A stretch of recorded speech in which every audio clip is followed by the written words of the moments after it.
Hey, and welcome to the Mickey in Minutes podcast, the short Disney show. Quick conversations, information, and inspiration. I'm your host, Nick Lazaga. And I'm Andy Goots. Let's go!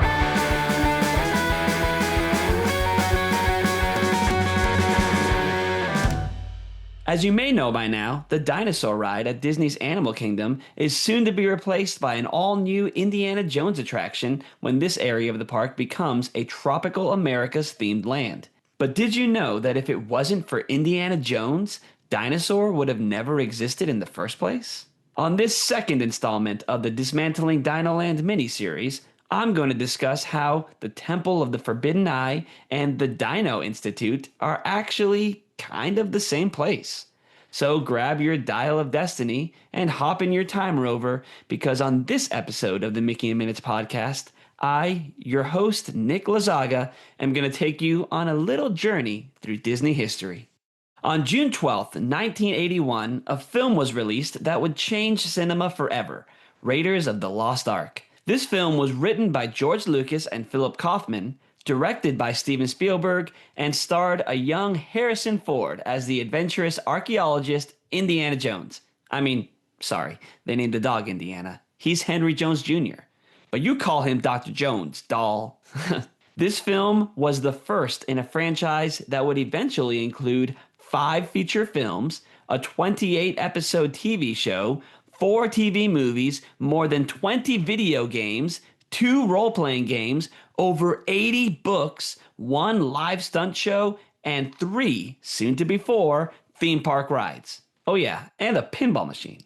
Needless to say, this is a beloved franchise. I myself have been a huge Indy fan for as long as I can remember, and a big reason for that is the Disney parks. Specifically, Indiana Jones Epic Stunt Spectacular at Disney Disney Hollywood Studios. This was the first Indy attraction at a Disney park, besides his brief appearance in the Great Movie Ride, R.I.P. This show has live performers recreating stunts from Raiders of the Lost Ark. It was and still is one of the coolest things at any Disney park to me. Check out Season 7, Episode 7 of the Mickey in Minutes podcast to hear a little more about it. But the success of this show at Walt Disney World, combined with a desire for more thrills in the Disney parks in the early 1990s, led to the iconic Disneyland attraction, Indiana Jones and the Temple of the Forbidden Eye. This attraction opened at Disneyland Park on March 4th, 1995, and is actually celebrating its 30th anniversary this year. It, of course, was another collaboration between George Lucas and Walt Disney Imagineering, the previous ones being Captain EO, Star Tours, and of course, Epic Stunt Spectacular. Disney legend Tony Baxter, now best known for his work on Big Thunder Mountain Railroad, Journey into Imagination, and my favorite attraction of all time, Splash Mountain, led the Imagineering team on this massive project that was eventually scaled back to just the attraction we know now. Originally proposed as Indiana Jones and the Lost Expedition, this was actually going to be basically a re-theme of most of Adventureland, with 2 Indiana Jones rides. One of them was a Jeep attraction, the one that we got, and the other was going to be a minecart roller coaster taking inspiration from the classic Temple of Doom scene. As they say, no good idea ever dies at Disney, and we eventually got Seven Dwarfs Mine Train, but I imagine that an Indy version of this would have been way more intense. This Indiana Jones land would have also featured the Jungle Cruise. Now, the plan was not to turn the Jungle Cruise into an Indiana Jones ride, but to have Indiana Jones be part of the setting and have the Jungle Cruise go through the Indiana Jones show building at one point, giving guests a glimpse of the adventures that await inside. Even the Disneyland Railroad would have gone in on the action, going over a bridge and into the massive show building. Indiana Jones and the Lost Expedition would have been amazing, but unfortunately, it was just too expensive. What we ended up getting, Indiana Jones and the Temple of the Forbidden Eye, in my opinion, is still a masterpiece though.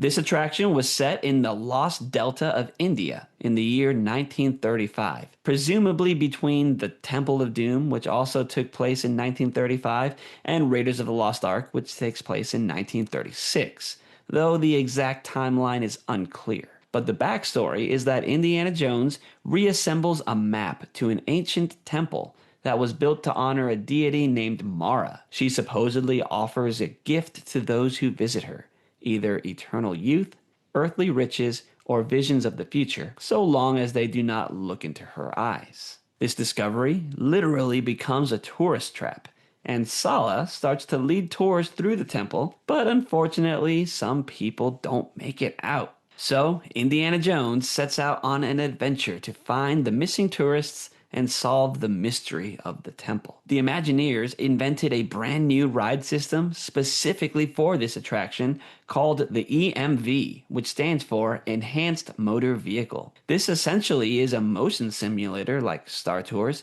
but mounted on wheels so it can travel through a show building.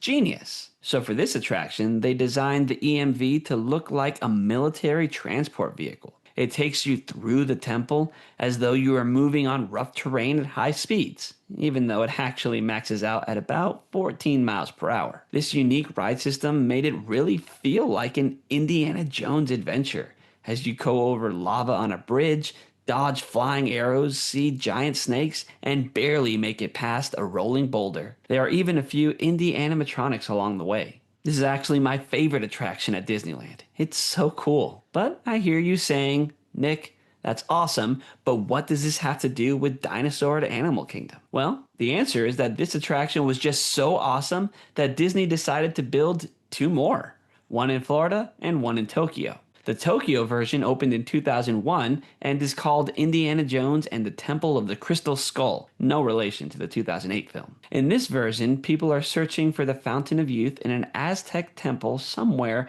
in the Lost River Delta, but they end up finding a crystal skull that opens the gates of doom, and of course, the adventure ensues. The Florida version opened in 1998 and was completely different. No temple, no Dr. Jones. Instead, the building is the Dino Institute, and the doctor is Grant Seeker. On the previous installment of this Dismantling DinoLand miniseries, I gave the backstory to Chester and Hester's Dinorama and the Dino Institute, so go back and listen to that if you missed it. But let me tell you the backstory to Dinosaur the Ride, originally known as Countdown to Extinction. The name was changed in the year 2000 to tie into the Walt Disney Animation Studios film that of course is beloved by everyone.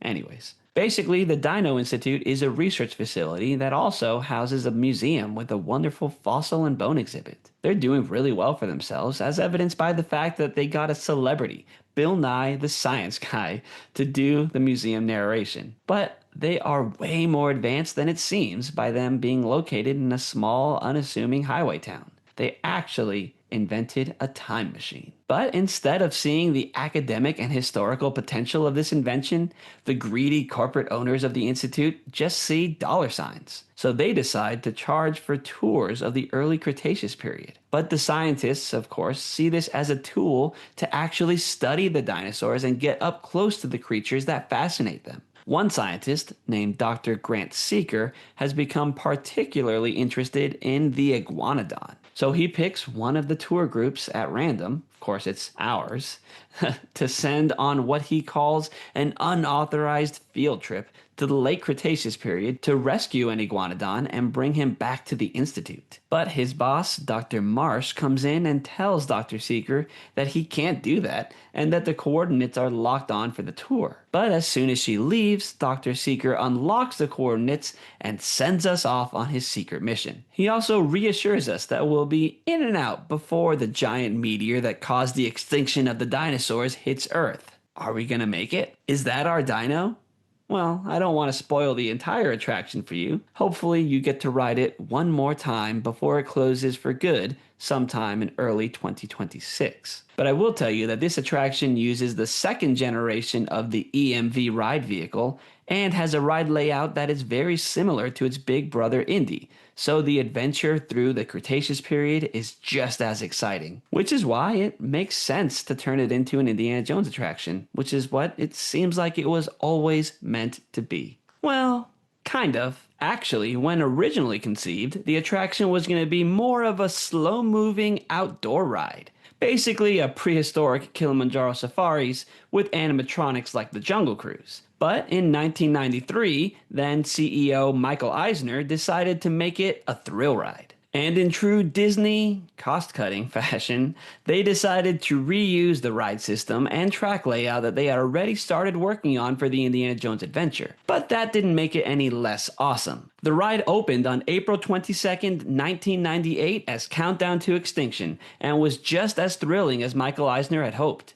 It featured 17 different dinosaurs, with some of the animatronics being the biggest ever built at the time. Some of their skins alone weigh over 500 pounds. As I mentioned earlier, when the film Dinosaur came out, the name of the ride was changed. But not just that, the company chose synergy over thrill. They slowed down the ride and toned down the movements of the EMV. They even changed the iguanodon that we were sent to rescue to actually be the character Aladar from the movie. They also got rid of the original statue of a Styracosaurus that was in front of the Dino Institute and replaced it with one of Aladar from the movie. Now, besides some slight refurbishments over the years, this is the version of the ride that we still have today, at least for a little bit longer. And don't get me wrong, it may appeal to younger kids more now, but it's still an awesome attraction.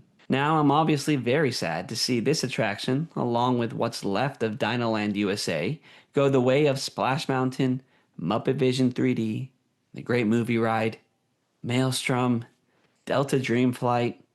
Wait, what was I saying? Oh yeah, I'm very excited for an all-new Indiana Jones adventure. But I will tell you, this iconic Walt Disney World attraction will live on in our hearts through its many extremely quotable one-liners. Well, I hope you enjoyed this look at the Indiana Jones adventure at Disneyland and the soon-to-be extinct dinosaur attraction at Animal Kingdom. Look out for the next and final installment of the Dismantling DinoLand miniseries coming very soon.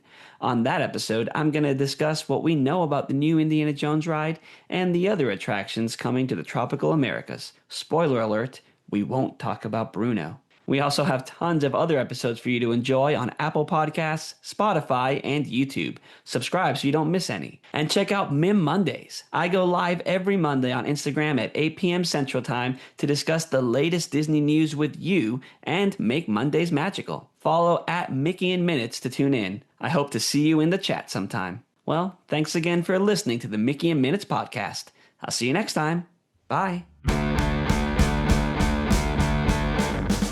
Thanks again for listening to the Mickey in Minutes podcast. If you liked it, subscribe and leave a review on Apple, Spotify, or YouTube. Follow us at Mickey in Minutes on Instagram and check out mickeyinminutes.weebly.com for more content.